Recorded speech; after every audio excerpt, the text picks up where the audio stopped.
acceleration. This is our group members. My name is Nur Naziha Husna binti Ahmad Sufian. Next, we have Nurin Ardini, Nurul Husna, Muhammad Imran, Muhammad Shazarwan, and last but not least, Muhammad Ajmal Hadi. For the objective part for experiment 3, measuring gravitational acceleration, the first objective is to investigate the functional relationship between height of fall and falling time. For the second objective is to determine the acceleration due to gravity, g, by studying the motion of a freely falling body.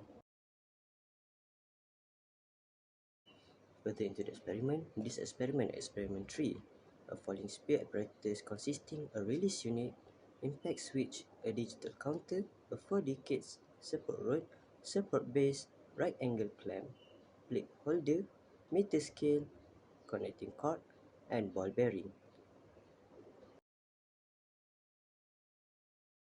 So the procedure for the experiment. First of all, the apparatus sets up as in figure 3.1.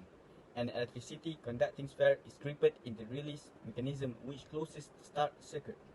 Secondly, the pen adjusted using the adjusting screw under the array switch in such a way that a downward motion of a few tenths of a millimeter closes the stop circuit. After each single measurement, initial position, the pen raised by hand. Lastly, the radius of sphere must be taken into account. Diameter 3/4 inch, approach 16 mm. For the effective determination of the height of fall using marking on the release mechanism, the aerodynamic drag of the sphere can be disregarded. So here is the graph that shows the height of fall in meter according to the falling time of ball bearing in second and also square falling time for the second graph. In these two graphs, it shows it is directly proportional.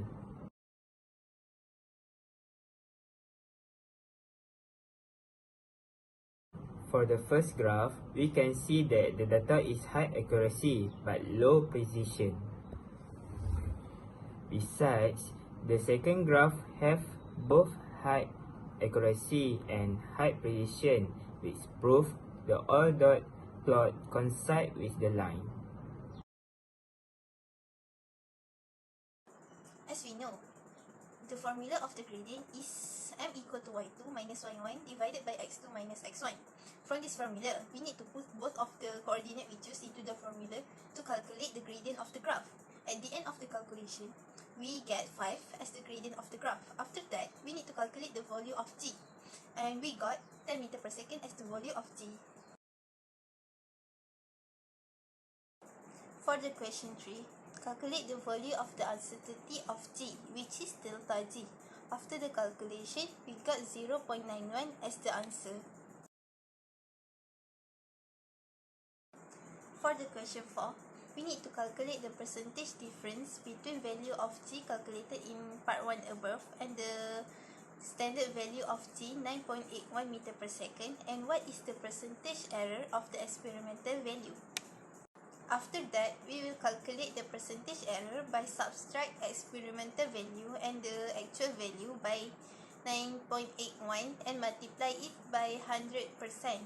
The answer of this calculation, we will get negative 99.89% as the percentage error. For the question 5, there will be any experimental error.